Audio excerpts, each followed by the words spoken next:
edition of P&P Live. And there are so many people who are joining this event tonight that we're going to give you a minute or so to all get settled into Zoom before we really get underway. So just a second or two more and we'll start.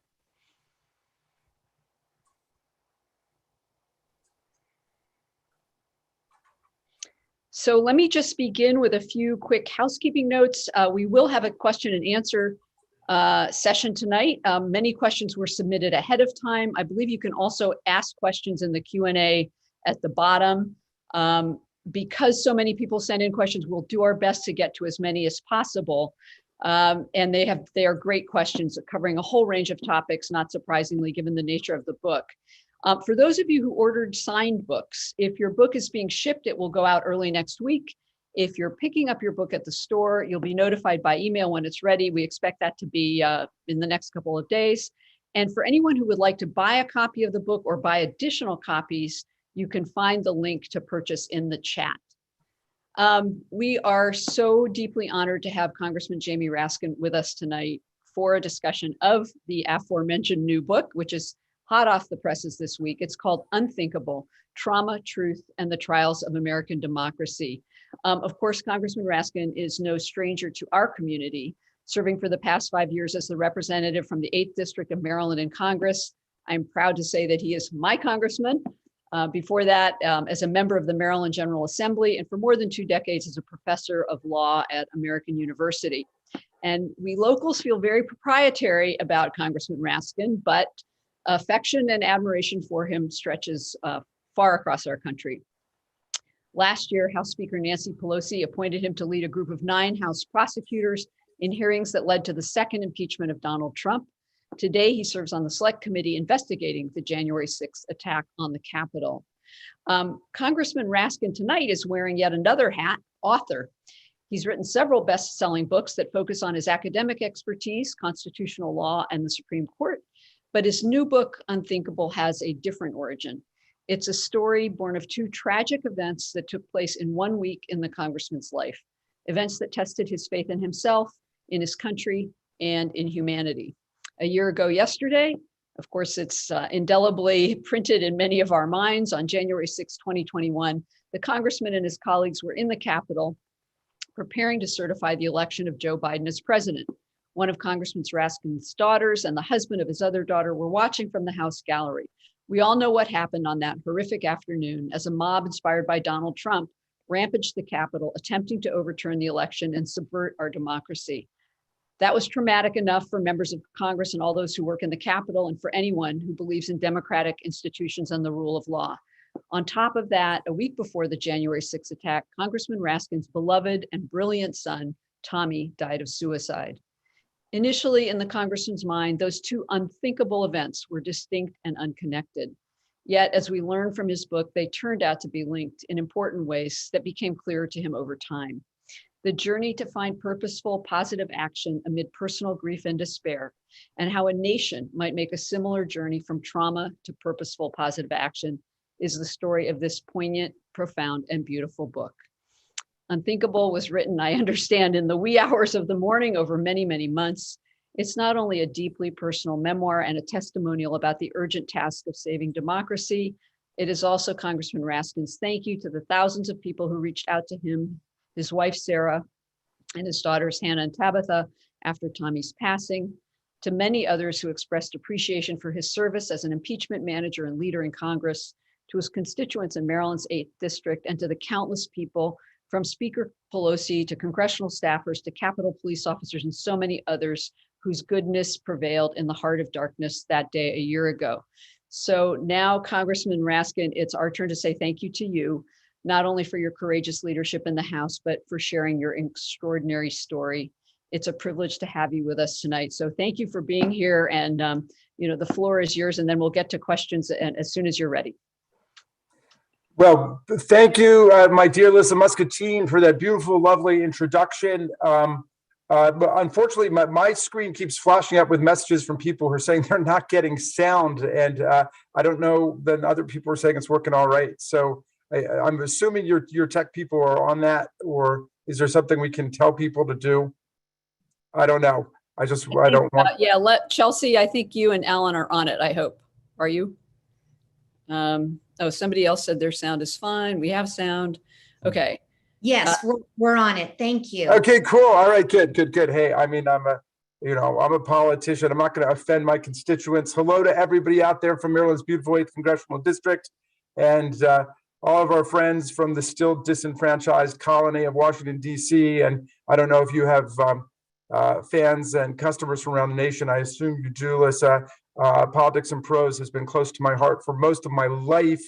And I had heard that there were labor troubles. So I was in the other day buying all of my, holiday books. I got that new Obama Bruce Springsteen book. I got this great book by Jason Stanley called How Fascism Works. And I got another copy of Fiona Hill's book, which is just amazing. So I hope everybody checks out Fiona's book. It's really a remarkable book about economic and social opportunity in the new century. But anyway, I got up there and then I said to the young woman who was working, like, I hope you guys are not having a picket line or anything. She said, no, not at all. We love politics and prose. And I said, good, because I love politics and prose. And I said, I hope you guys are going to work it out, your situation. And I assume that's being worked out. So I'm happy to keep coming to politics and prose. Thank you all for being here. Thank you for your messages and everything.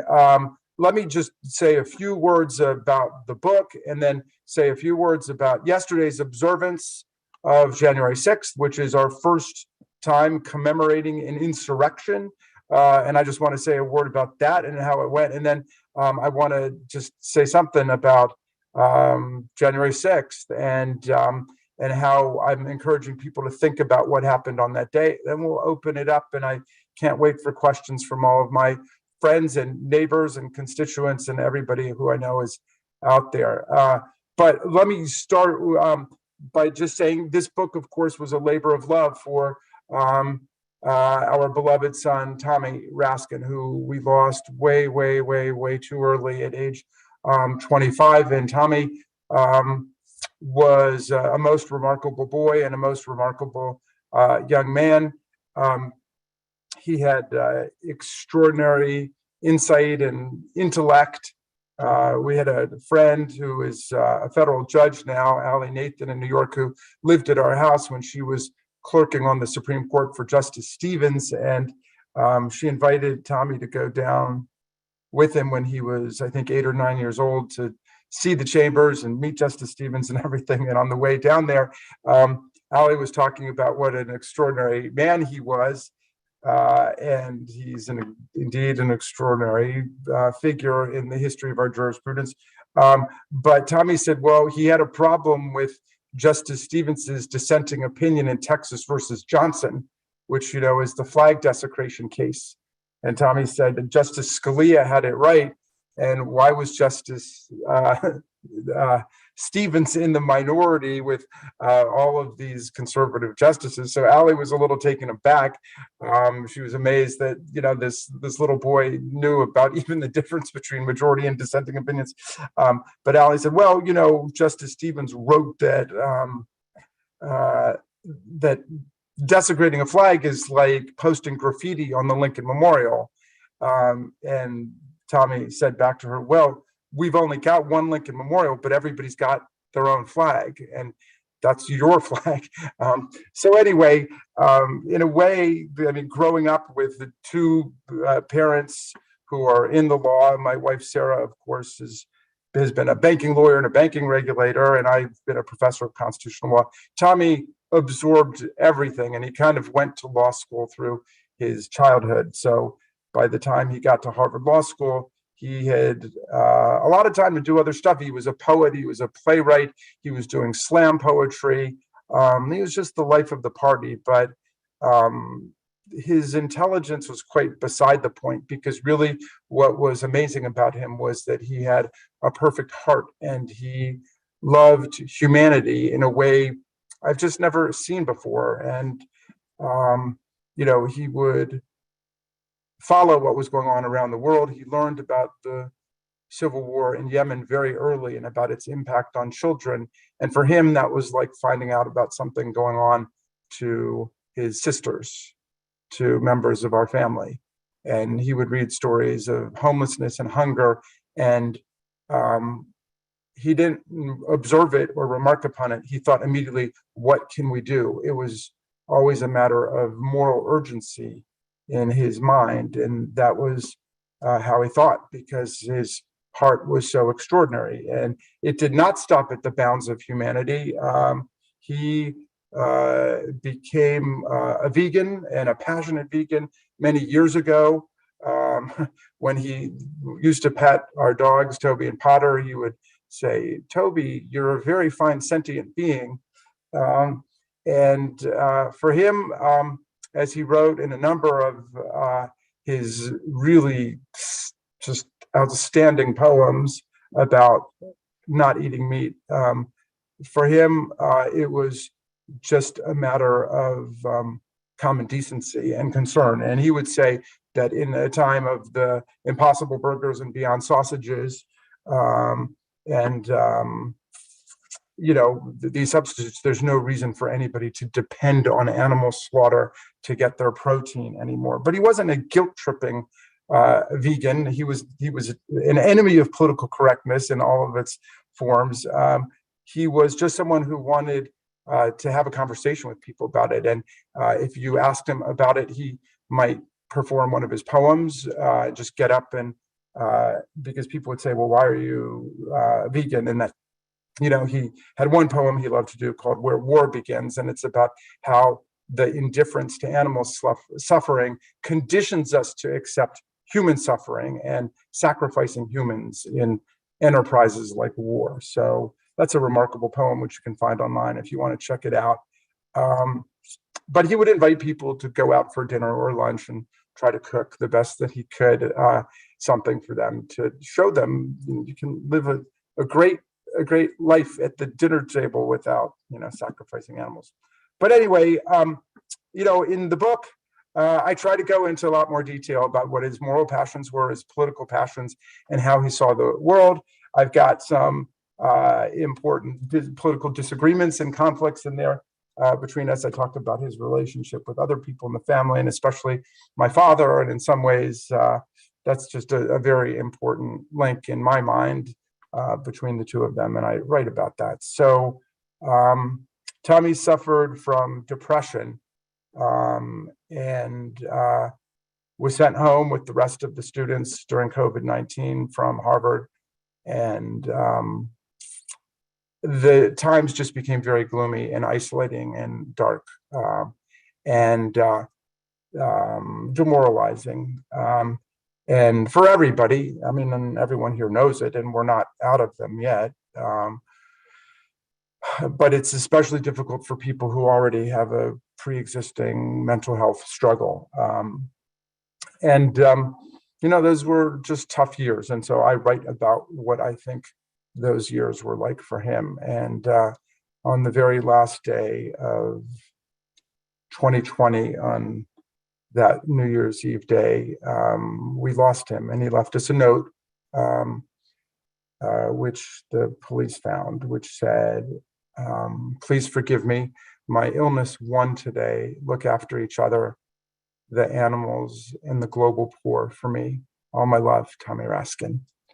And it's the last thing we look at every night before we go to bed. It's the first thing we look at in the morning, and it's become a kind of ethical roadmap for me and how we lead our lives.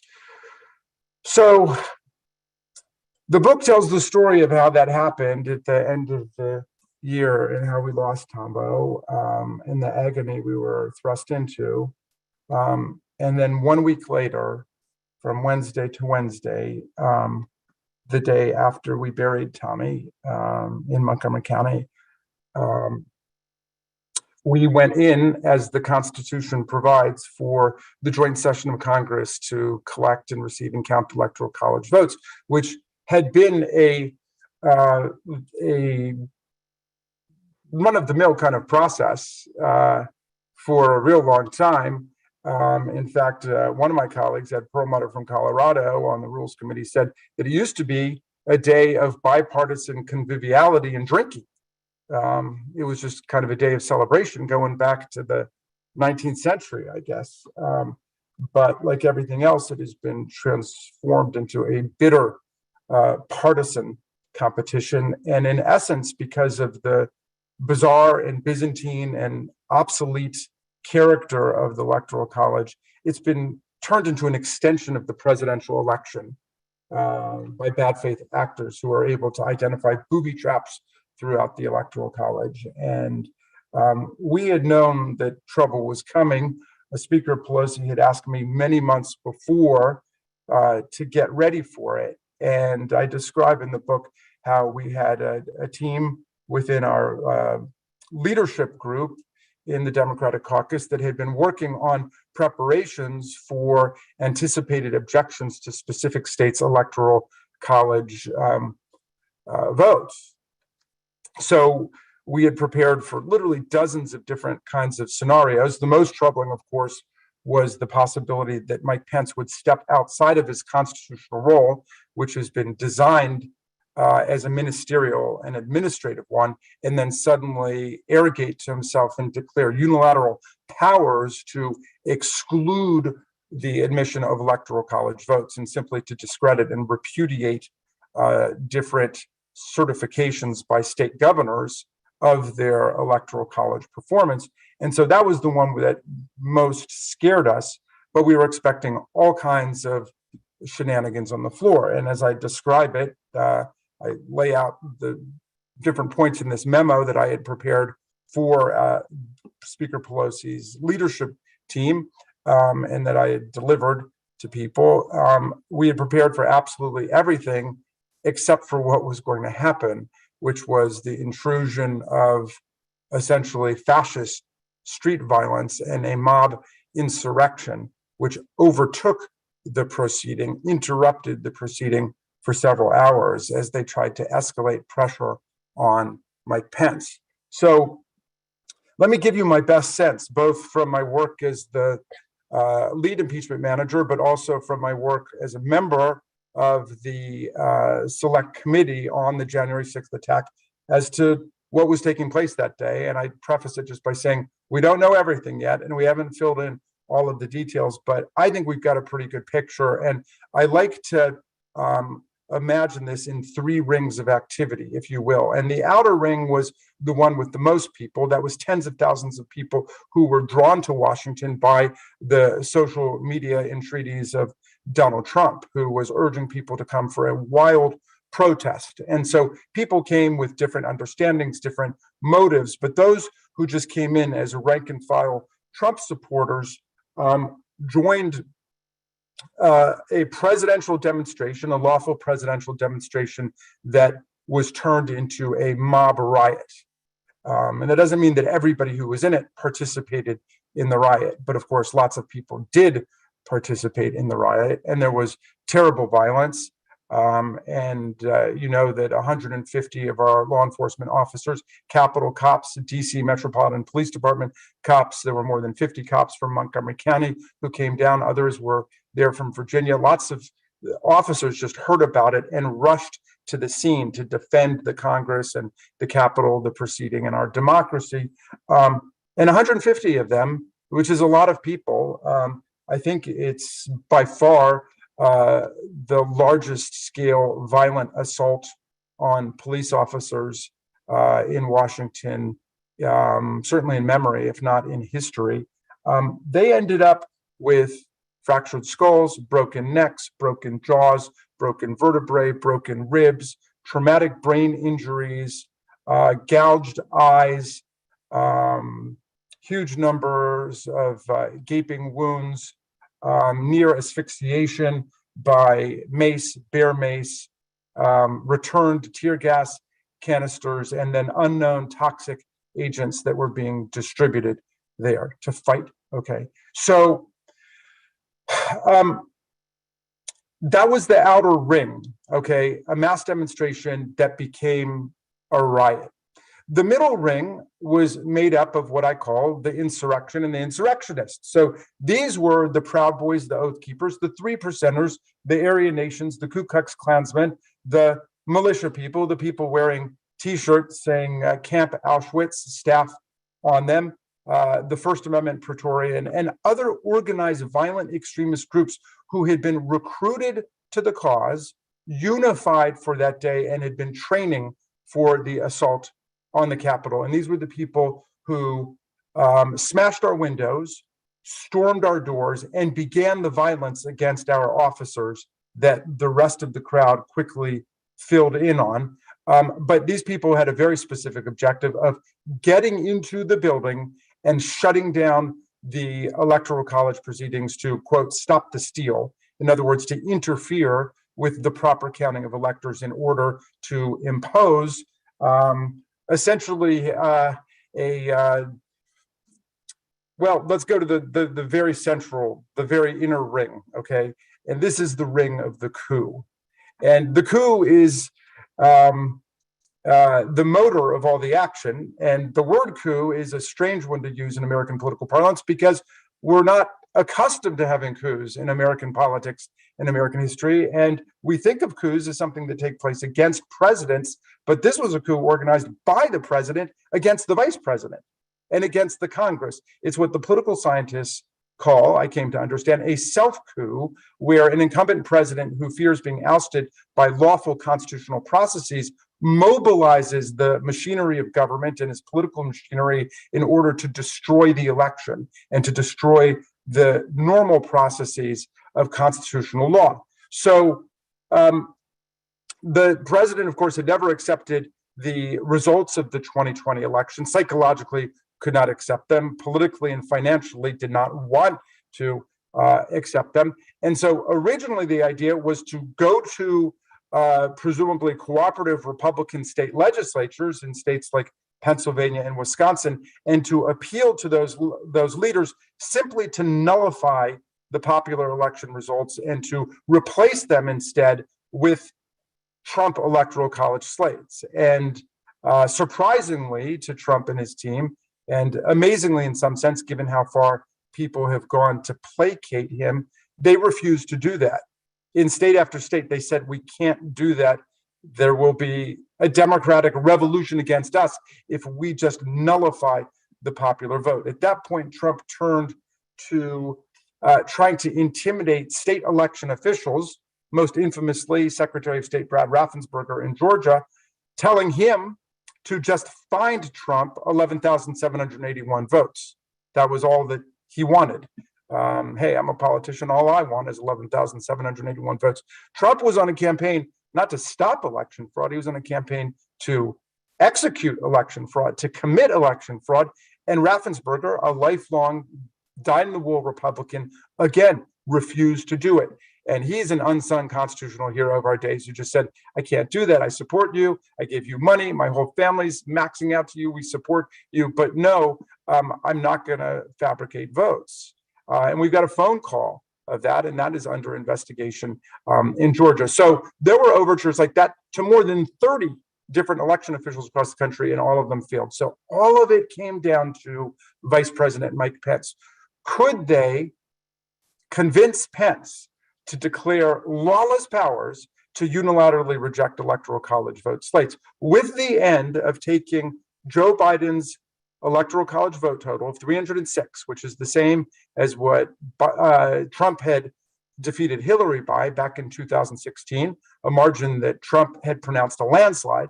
Could they get that 306 number down below 270 simply by raising phony allegations of election fraud and electoral corruption? Now, I should say, even before they got to those criminal forms of action, they had brought lawsuits, which is great for us because we have a meticulous and comprehensive documentary record of 62 different federal and state courts rejecting every claim of electoral corruption and fraud that were made. And people are even being sanctioned for that if they went ahead and made stuff up, but there's just no evidence of it. And the only cases we know of fraud are of Trump supporters voting twice. One man actually murdered his wife and then cast her vote for Trump, saying that he knew that that was what she would have wanted. But there are just no cases that they bring up. And yet that was exactly the things that they were saying on the floor in order to put pressure on Pence just to nullify the whole election. Pence refused to do it.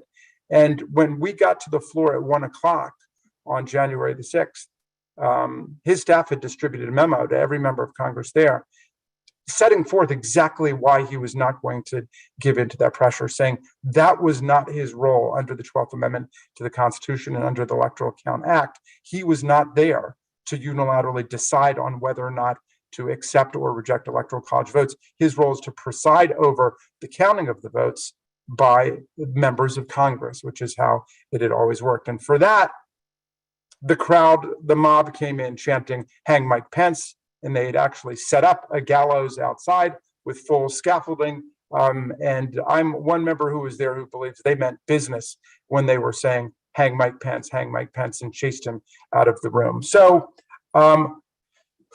I'll just tell you, it was a harrowing day. I was on the floor. My daughter Tabitha and Hank were up in the gallery. They had seen me speak. They had left a few moments before Lauren Boebert got up to speak.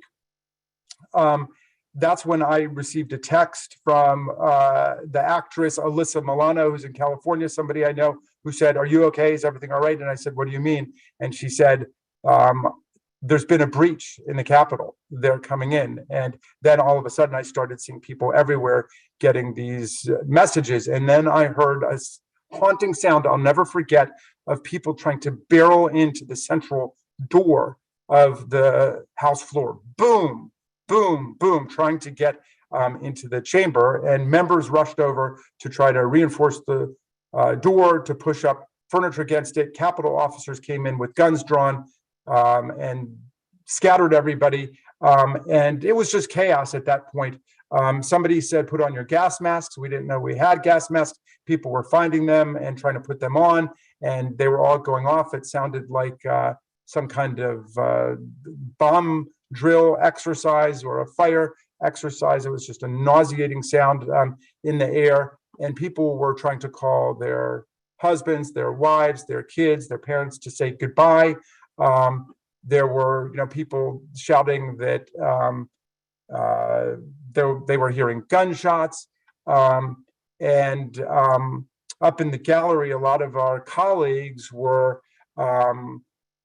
terrified, taking refuge. One of my colleagues from Pennsylvania, Susan Wild, had a panic attack. Others were trying to tend to her. The speaker and the leaders on both the House, both the Democratic and Republican side, were escorted out and evacuated. Our new chaplain, who was on day 3 of the job, got up and said a prayer for safety. And someone texted me a photograph of one of the insurrectionists who was inside the rotunda and statuary hall, and he was carrying a Confederate battle flag. And it so shocked me. I went over, I crossed the aisle, and I saw Liz Cheney there, and I went over to Liz and I said, "Liz, look at this. It looks like we're under new management." And she looked at the picture and she shook her head and she just said, "My God, what have they done?" And a number of the Democrats started screaming at the Republicans, "You caused this. This is what you wanted." There were harsh words going back and forth. And then someone got up and said that we were going to be evacuated. Now, of course, all I could think about was Tabitha and Hank, who were now back in Steny office. And I was able to get through to them and to my chief of staff, Julie Tagan, who was in there with them. They had locked the door. They barricaded themselves in with all the furniture up against it, but people were pounding on the door and they were hiding under Steny's desk. And we were evacuated and we couldn't get them. And so I tell the story of how we got over to the House side, but it was more than an hour before the officers were able to get in to rescue Tabitha and Hank and Julie and get them back. And it was very emotional when they came back. And they were with me for a few hours as we tried to figure things out, and they were eager to leave, and I found a way to get them home once things there'd been some order restored. I think it was around 9 or 9:30 p.m. So we're talking 6 or 7 hours after. On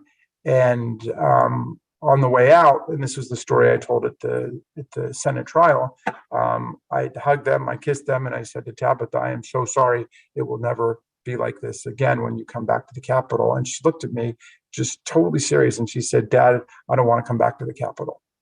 And for some reason, of all of the brutal, bloody things I saw that day, I saw officers being speared with American flags. I saw officers being on TV being hit with Confederate battle flags and Trump flags. I saw the Trump flag being hoisted and the American flag being lowered.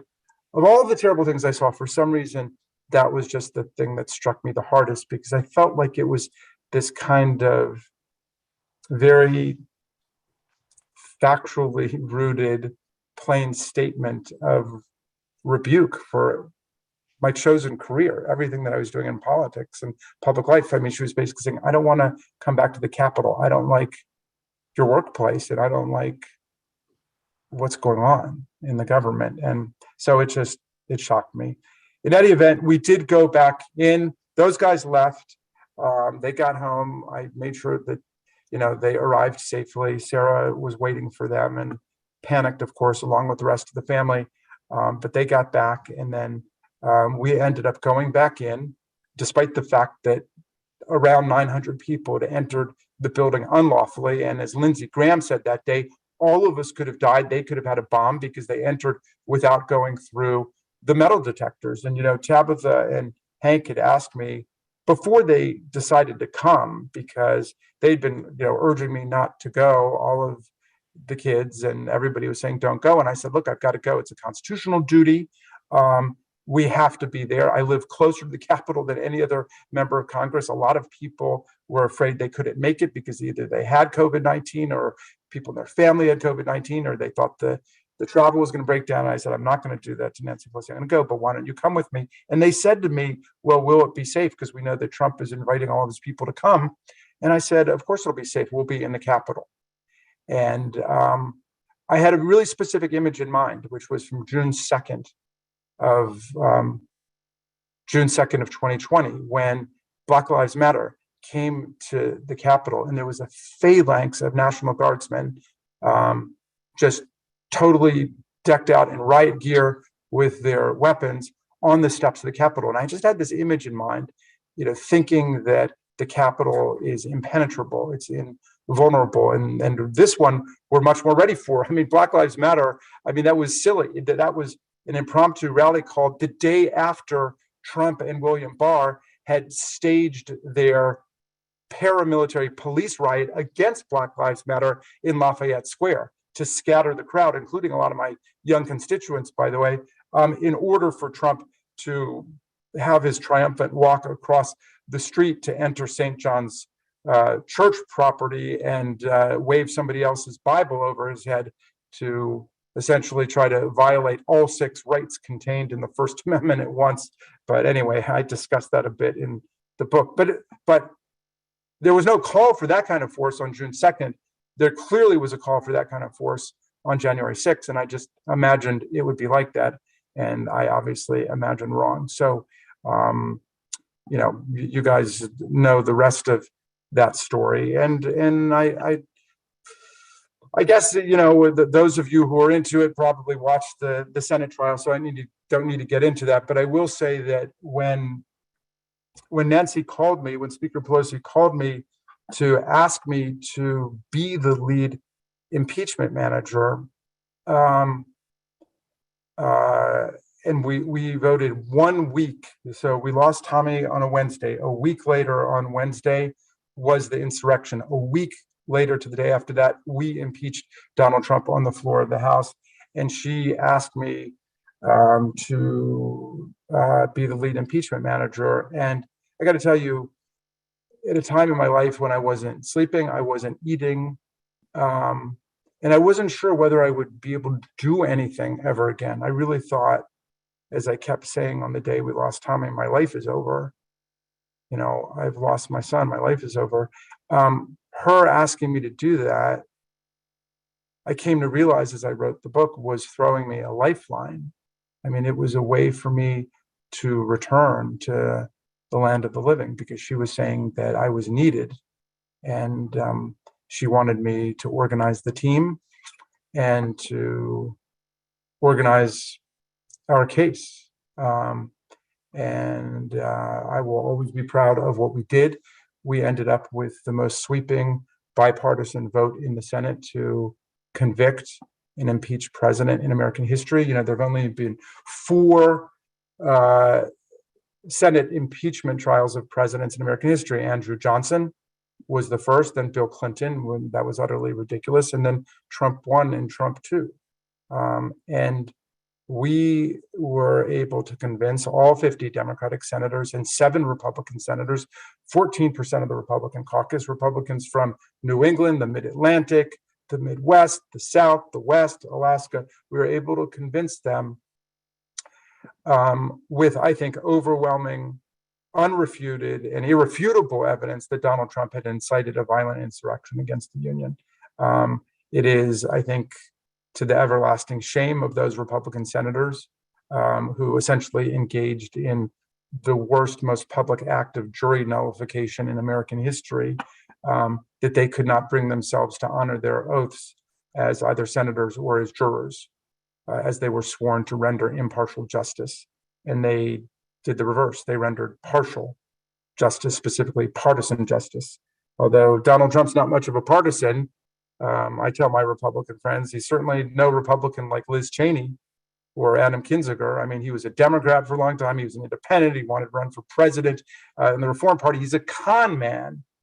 He's committed a fraud against the American people. And like I told the Republican senators who came to talk to me when we were in our little war room off of the Senate floor, which I tried to get everybody to call the democracy room, but they wanted to call it the war room, which I guess is what all of the prior impeachment managers had called it. But anyway, when the Republican senators would come and see me, I would say to them, you've got to do this for America. You've got to do this for the Constitution. And you've got to do it for the Republican Party, because he will destroy Lincoln's party. And I believe that then, and I believe it even more now, that he is going to lead their party to absolute ruin and devastation. And I'm somebody who doesn't cheer that. And I have a bust of Abraham Lincoln on my desk. My favorite Supreme Court justices were all Republican appointees, including the aforementioned Justice Stevens and Justice Souter. So anyway, well, here's where we are. So Alyssa, rescue me from my own reminiscences here. And let me just say one thing about the observance yesterday. I mean, I had said to Speaker Pelosi, this is really important what we're going to do, because we have no experience with commemorating an insurrection, a violent insurrection. There's no precedent for what to do about this. I mean, maybe, looking at December 6th in Pearl Harbor or something like that, or 9/11. It's got to be a solemn day, but it's got to be a day of renewal for democracy. And I was so thrilled about what she put together. I thought it was remarkable and amazing. For me, this is a day where we've got to celebrate the heroes of democracy. Officer Dunn, my constituent, who fought through the day, enduring racist abuse and vile epithets through the day until he ended up screaming, "Is this America?" Which is, what I made basically the theme of my closing speech at the Senate trial. Officer Fanone, who used to be on the Capitol Force, who was a Metropolitan Police Department officer, who heard about it and just came down and joined into the battle. Remarkable man who was beaten nearly to death and begged for his life, saying he had 4 daughters. Officer Hodges, who got stuck in the door and was tortured in front of the whole world as he screamed. And then when he was finally released from that, went back out and fought for more than 2 hours more. Officer Gunnell. These people were defenders of democracy, and they knew exactly what they were doing. They were defending our lives, and in my case, my family's life, but they were defending democracy, and they talked about that, and they knew that. And all of the phony pro-law enforcement Republicans who cannot bring themselves to support an independent commission to investigate what happened on January 6th. And all of those who claim to be supporters of cops, please spare me. They support a cop if there's a racist cop who goes out and beats up a young black person. They don't support the cops, a multicultural, multiracial force like the ones who protected us when they're under attack by fascists. So I won't have any of that talk from any of those people on the floor of Congress or in a campaign or anywhere. They're absolute phonies and they're frauds.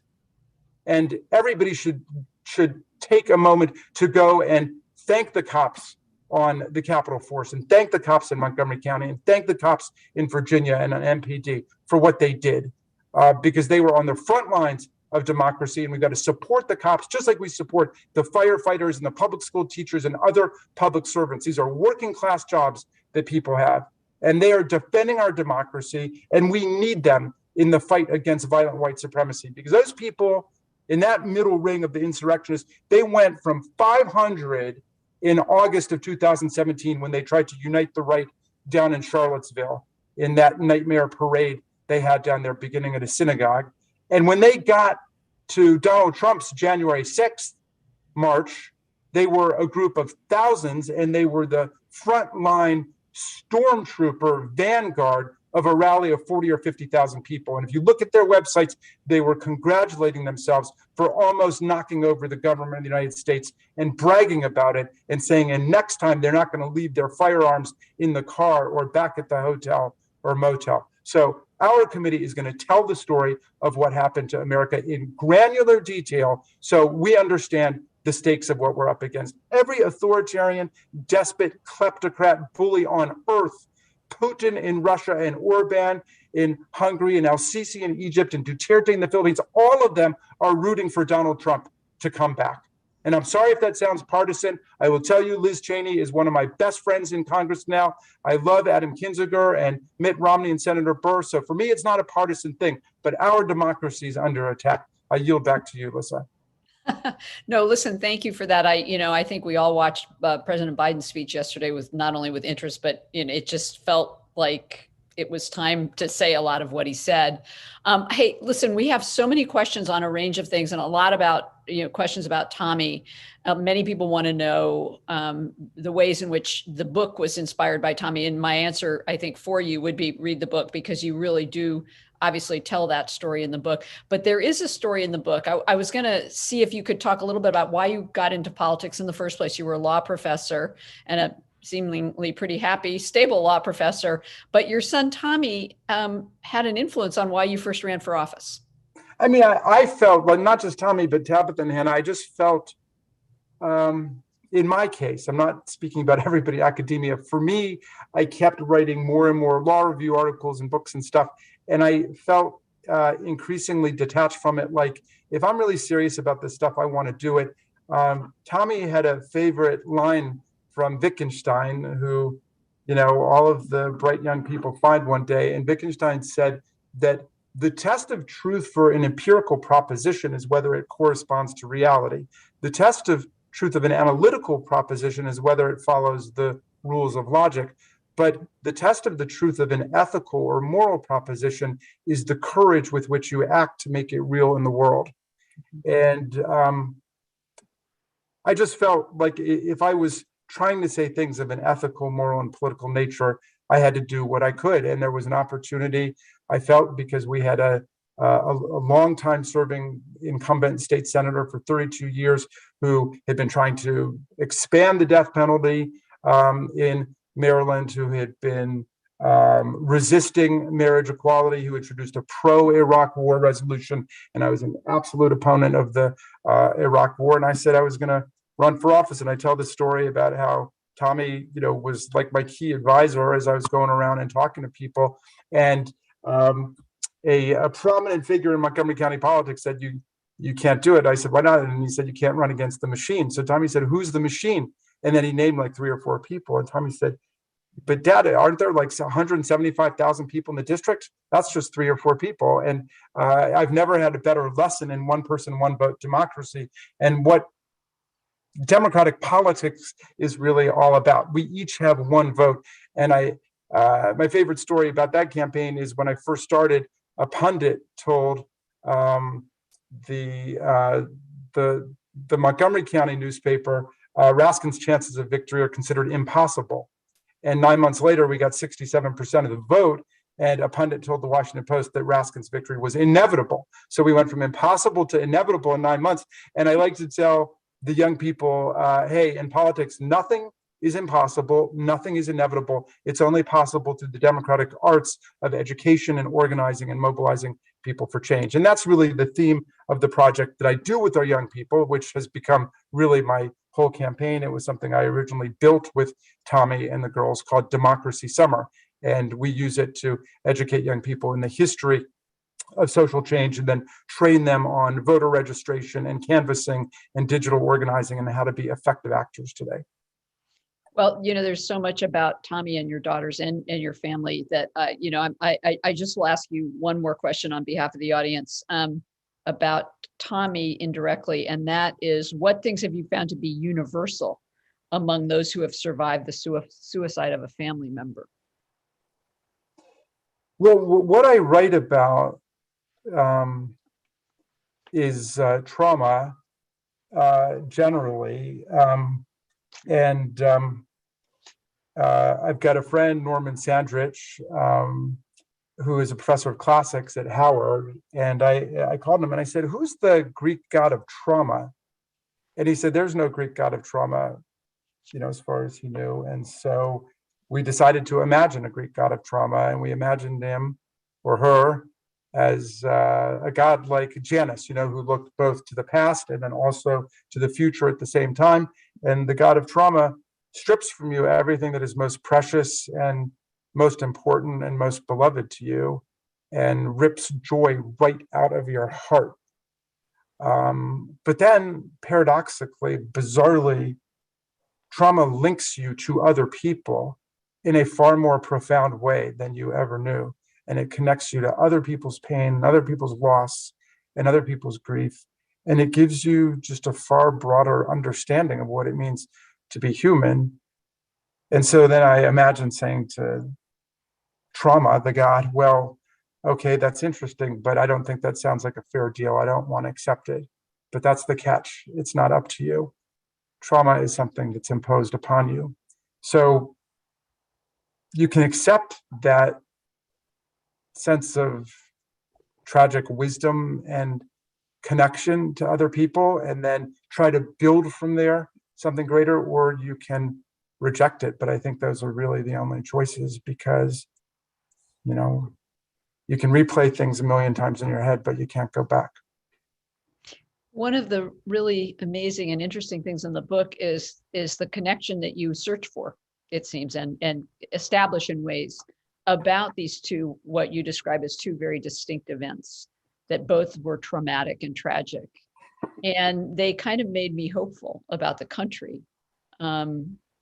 Is that the right way to interpret sort of what you were learning about the connection between Tommy and both his passion, but also his passing, and this horrible, awful, nightmarish situation with the country, and where we potentially could go from it?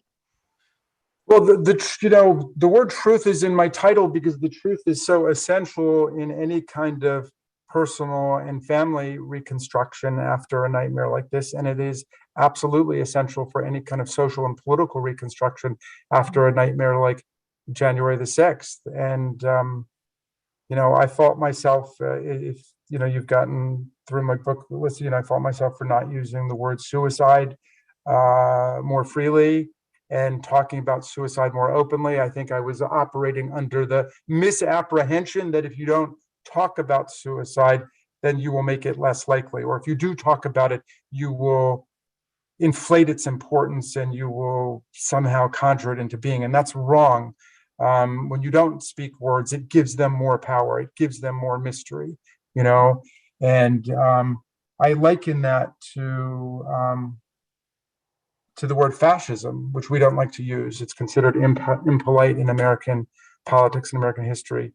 But if that wasn't an episode, that attempted political coup coordinated with street violence against a political institution to shut down democracy, if that was not an explosion of fascistic politics, I don't know what is. And it's the closest to fascism I ever want to come again to in my life. And it's the closest to fascism I ever want my country to come to. So I'm going to do everything I can to get the message out about how that is the opposite. That's the antithesis of what American democratic politics is about.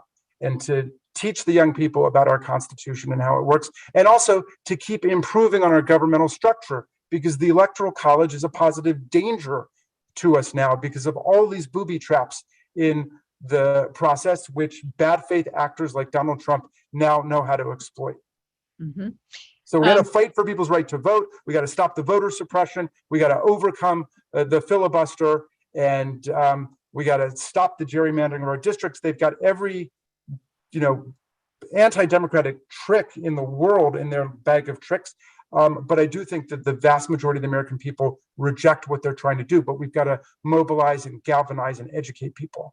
So a whole bunch of people have asked in one form or another what individual citizens can do at this point. What can they do to protect against the Trumpists out there? What can they do to protect democracy generally? What can they do to keep Democrats in control of the House and Senate? What can they do to get you reelected?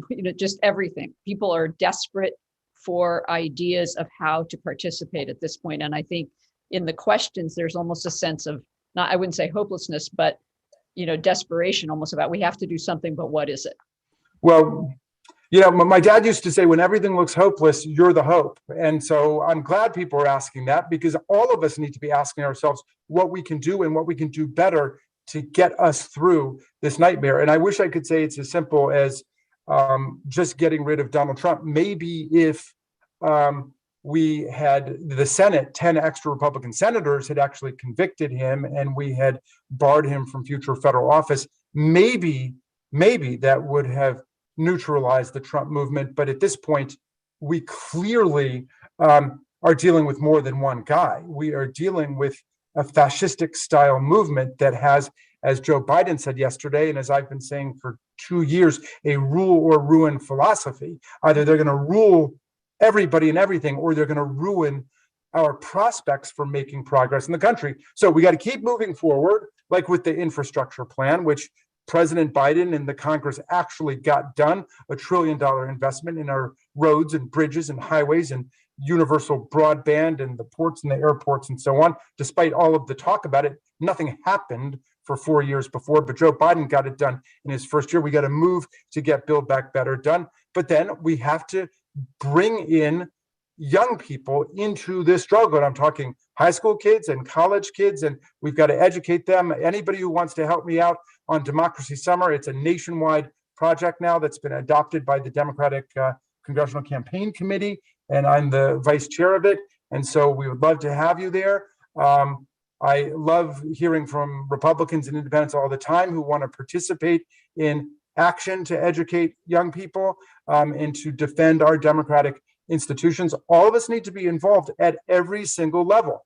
And, I close by saying Tommy wanted a lot more from democracy, not less from democracy. And Tocqueville said in Democracy in America that democracy is always either shrinking and shriveling away, languishing, or it's growing and it's expanding. So those of you who are with us from Washington, D.C., the statehood aspirations of people who live in Washington, the only national capital on earth whose residents are disenfranchised in their national parliament, those aspirations are important to all of us, because making a new state from that community of 700,000 plus tax-paying draftable citizens will strengthen democracy, just like statehood in Puerto Rico, just like passing the For the People Act to shut down the voter suppression, to protect weekend voting and early voting and mail-in balloting and everything that is under attack around the country. We've got a political party that has positioned itself outside the constitutional order. They're attacking our elections. They don't respect the outcome of our elections, which is the basic premise of being a political party in a democracy. My party just lost an election in Virginia. Our friends in Virginia, we lost the governorship. So that sucks. But then we say to ourselves, what did we do wrong? What can we do better next time? How do we change the approach? We don't storm the state capitol in Richmond and beat the hell out of police officers, much less go around lying about who really won the election. I mean, come on, what has become of us? So we got to make sure everybody is out there as a champion of democracy to renew and restore our institutions and our values as a democratic society. A couple of people have asked more granularly, and you mentioned the filibuster. What are the prospects for voting rights? Which it does come down to the filibuster, and we need to teach people the filibuster is not in the Constitution. It's not even in federal law. It's just a rule of the Senate, which already has more than 100 exceptions built into it. One of the big exceptions we saw during the Trump administration, when an exception was carved out for judicial nominations, which is how Donald Trump added several hundred, to my mind, basically unqualified Federalist Society hacks and bloggers to the federal bench. Okay, well, if it's important enough to allow that to happen, surely it's important enough to guarantee everybody's right to vote in the country. So that's got to be the organizing principle of what we're doing. The people need to be able to vote, and it is all of these antiquated, obsolete, anti-democratic mechanisms, these filtering devices like the Electoral College, like the gerrymandering of our congressional elections, which we need to overthrow so we can have real democracy govern, survive, and flourish in the century. Listen, we haven't even talked about the real emergency of our days, which is climate change, but we can't get there if we're spending all of our time fighting with the Proud Boys and just trying to defend people's right to vote. I mean, there have been a couple of questions also about why Democrats can't speak with one voice. But I mean, the beauty of the party is that it is a big tent party, right? But there is that tension that's just inherently there. You know, sometimes our GOP colleagues can't pronounce the name of our party correctly, and they say the Democrat Party with that Democrat bill. And I've tried to explain to them the difference between a noun and an adjective, and it doesn't seem to work. So now I say, you've got a political speech impediment, and it's catching because whenever you say the Democrat Party, I say the Banana Republican Party. It just comes out like that. But I tell them, if you can't pronounce the name of our party, do what FDR did. He called us the democracy. He said the plutocrats want to invest only in the wealthiest people in the society. They hope a little bit of wealth will rain down on everybody else. But the democracy says you invest in the working majority of the country and everybody will prosper together. So nothing could be more appropriate today than to call us the democracy, because we're the only ones defending the democracy. And people all over the world are placing a high burden of hope on people in the Democratic Party. And you know what? I hope we have a competitor party come along that's better than us, that's stronger than us, that's better organized than us, and puts us out of business. But until then, the Democratic Party is where the action is in this democracy. When Nancy Pelosi appointed you to be the lead impeachment manager, she did so in part because you are an expert on the Constitution. She called you a constitutional expert. You call yourself a constitutional optimist.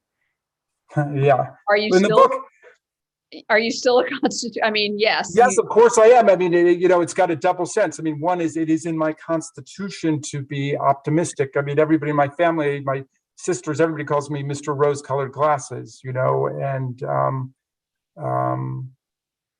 and even after this nightmare, I feel like Tommy's vision and Tommy's values are leading me, and they're speaking to tens of thousands, maybe hundreds of thousands, maybe millions of people. Now people know who Tommy Raskin is and what he believed in. But I'm also a constitutional optimist because I believe that the Constitution, the rule of law, constitutionalism is the way forward. Look, America is not a society defined by or united by one race or one ethnicity or one religion, but we've got one Constitution that binds us together. So let's celebrate it. Let's defend it, and let's make it better. I mean, we have the opportunity to amend our Constitution when we need to, and we've gotten rid of most of the anti-democratic devices and practices. I mean, we have women's suffrage now because of the 19th Amendment, and we stopped race discrimination with the 15th Amendment. Unfortunately, we still got the Electoral College. The very first bill I introduced in the Maryland State Senate was for a national popular vote interstate compact back in 2007, and we're more than halfway there. But unfortunately, like everything else, it's become a partisan football. Donald Trump used to be on my side. He said that the Electoral College made us the laughing stock of the world, and we had to get rid of it. And then, of course, after the 2016 election, he found, hitherto unknown advantages to the Electoral College. A couple questions about what are the prospects for the Democrats in the midterms, and also where do you see one larger, sort of broader, where do you see democracy a year from now if you could possibly be prescient? Well, as I say, I'm not in the prognostication business. I'm in the mobilization business. So I'm going to be out there organizing young people across the country in all of my colleagues' congressional districts with challengers around the country to cut against the historical pattern, which has been that the president's party loses seats in that midterm election. We've got to overcome that and resist that. And we also have to overcome a wall of gerrymandered districts. So this is going to be an act of will on the part of the pro-democracy party. But I'm feeling very good about the engagement that I'm feeling when I go out there, and people's attention, and also the growing nervousness and anxiety on the Republican side about being the party of Trump's insurrection and corruption. Because unfortunately, that's what they are. They've become a religious political cult of personality of one guy. Thank God for Liz Cheney, and that there are Republicans who are standing up for the vision of what Lincoln's party was. It's not my values exactly. It's not the policies I want exactly, but it is within the realm of reason, and we can have a real conversation about it. And she's a constitutional patriot. And I told her I celebrated her on January 6th too. Yeah, I mean, it's incredible to think about someone with whom you would have less in common ideologically, and yet so much in common in terms of the morality of this moment and what is required ethically of leaders. And Lincoln said that we have to recall those basic bonds of affection that keep us together. These are the ties that bind the country. I mean, Liz Cheney's a very close friend of mine now.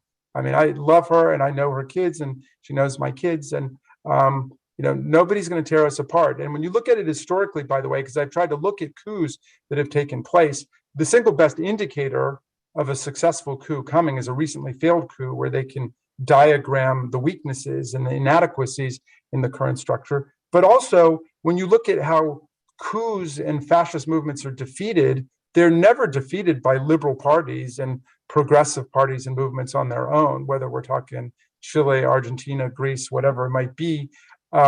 It's always a coalition among the left parties and the center-right parties together, saying that we're not going to go down the road of destroying civilization with fascism.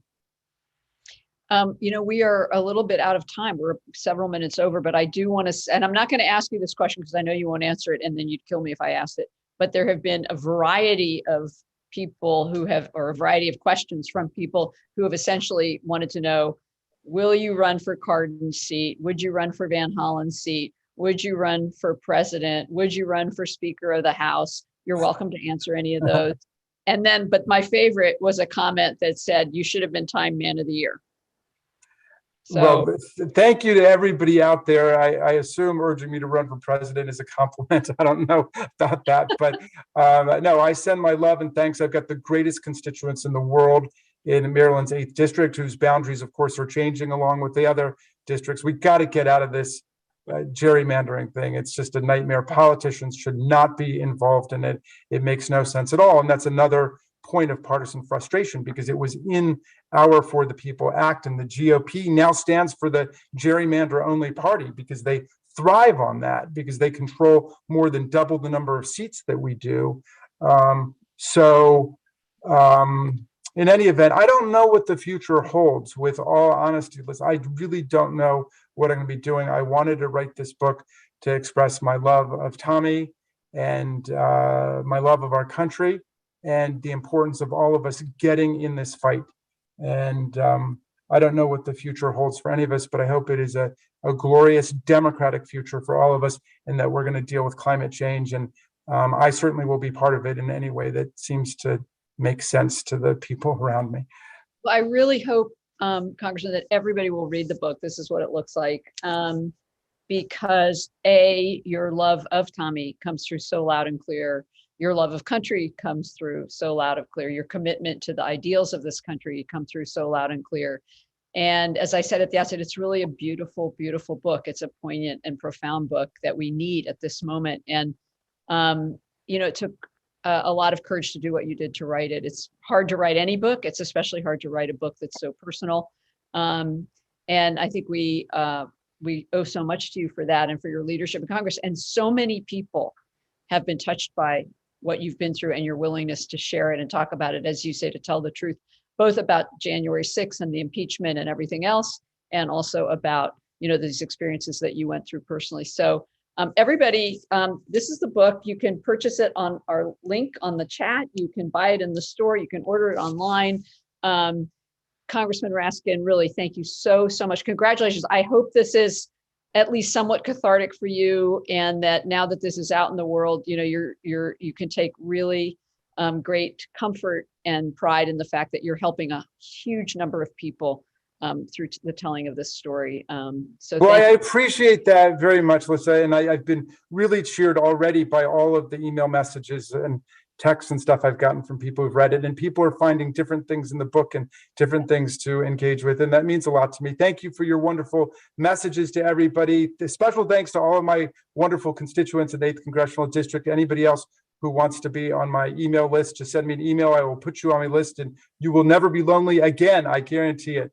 And I'll see you guys browsing in the stacks of politics and prose some weekend night. Much love, everybody. Thank you. Thank you, everyone.